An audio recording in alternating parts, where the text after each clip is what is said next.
I'm Rob Woodcox. Prepare to get teducated.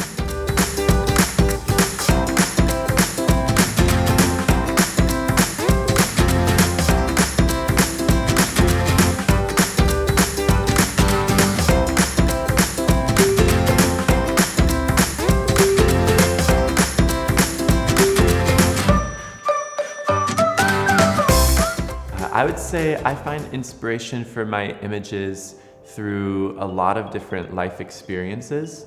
I'd say my childhood is one of the biggest inspirations for my photos.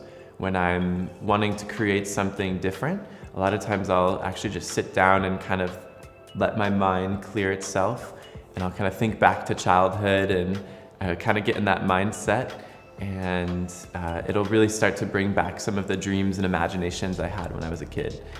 But I also am incredibly inspired by nature, by other artists, by traveling. And so I kind of like to wrap all those things up and create based on what inspires me.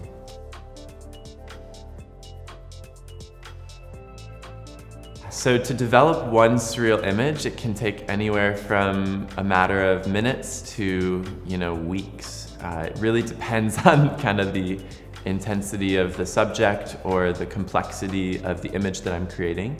But sometimes I'll be walking down the street and I see a prop that completely inspires an idea on the spot. And other times I'll have some sort of cause or emotion that I'm trying to express in images.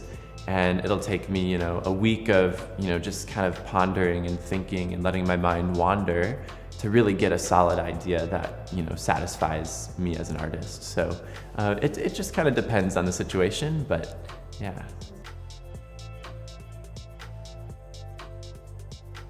That's a really good question, Tim. When I'm shooting outdoors, sometimes I use lights and sometimes I don't. It kind of depends on the situation. But I do really love pairing 1 to 2 lights with the sun as kind of like a backlight. So it really depends on the situation. Some of my scenes are just, I pose my model in the right position to really use the natural light that's coming in. But it kind of depends on the situation.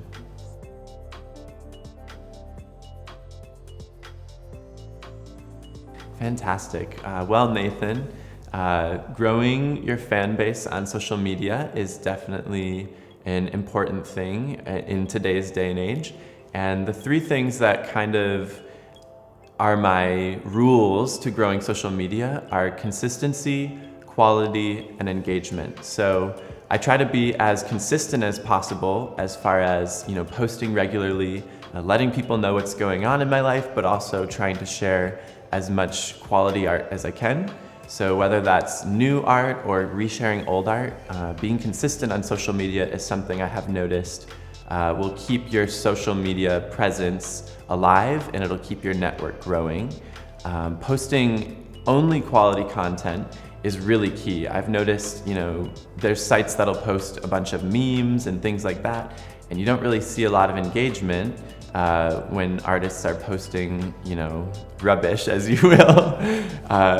But when you post, when you're really strict about only posting the best content, meaningful content, I think that's what's gonna really engage your users. And then that follows up to the 3rd point of engaging your users. So I try my best to respond to every message I get. So if I post a new photo and I have 30 comments and about 15 of them are pretty reasonably good questions or responses to my work, I'm gonna write those people back and I'm gonna make them feel valued and let them know that I'm paying attention to the people who are appreciating my art, who are enabling me to travel the world and do the things that I love as an artist.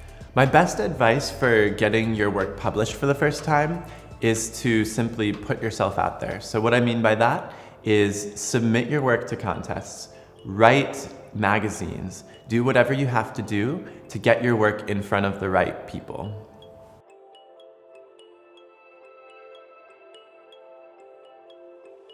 Man, I love the editing process, as you can probably tell.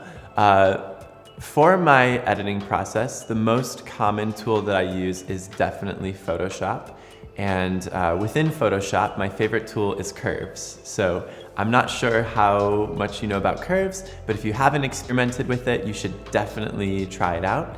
What I love about curves is that it has full control over all the tones, colors, and light values in your image. So with one tool, you can adjust contrast, you can, modify your tones, you can do color correction. I really love the tool because it's vast and it's kind of all-encompassing. So you'll see some of my Photoshop files, they'll have 5, 10, 15 selective curves layers, and I kind of go crazy with it.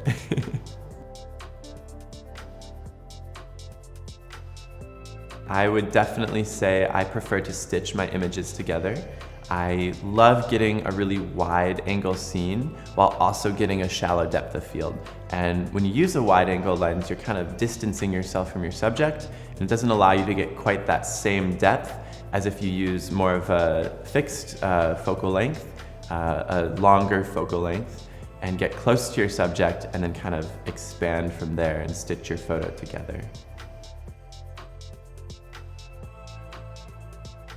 Hey Brett Bernie, so you asked what I did to create the photo of the girl laying in broken glass with kind of black and red tones. So basically that was a really simple photo. That was one of my more spontaneous creations. I was at an artist meetup and we were exploring some abandoned buildings, and I found this beautiful scene of just this window that had shattered in place on the ground, and just the composition of the glass looked really beautiful to me. And I wanted to show a girl that had kind of fallen and kind of, maybe experiencing some broken things in her life. And so there was actually conveniently a 10-foot ladder also in the room.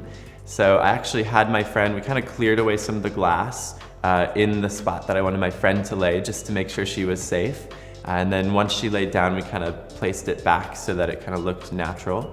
And then I actually climbed the 10-foot ladder and shot from above as you kind of see the composition in the final image. And once we had kind of gotten the shot, we started to drop little pieces of glass so that we could get some depth in the image as well. So the kind of blurry bits that you see in the photo, those are real pieces of glass that are kind of falling from above. We just made sure that we didn't drop it right on our friend or anything like that.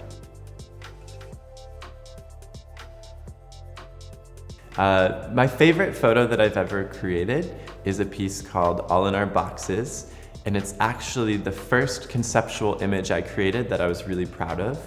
And the reason it's one of my favorites is because it was created right during a very transitional period of my life where a lot of things were changing, but I was just starting to feel confident as an artist. And to this day, whenever I show people, I still get that kind of reaction. People are, surprised by it, and it really makes them think. And I think as an artist, any piece you create that really gets people talking and thinking, it means a lot to you as an artist. And the meaning behind the image itself is really powerful to me, and it has a lot of personal meaning. So to this day, that's still one of my favorite creations.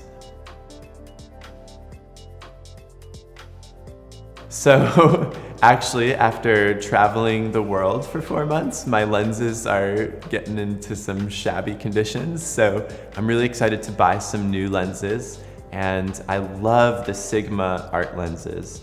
So I'm really looking forward to buying the 35, 50, and 85 fixed Sigma art lenses. The best advice I'd give to a starting photographer would be to just create what you want to create. Don't worry about what other people are telling you should create. Don't worry about pleasing your parents. Just create something that you love and do it a lot. And over time, you're gonna learn the technical details. You're gonna learn how to, pose a model and how to position a light. But at the bare minimum, create things that you like and do it often, because that's gonna be the best way to learn. School is great, and workshops and things like that are great, but you creating in your own time and as often as possible is going to be the best way to level up your creativity, level up your expertise, and really start, creating things that you're proud of.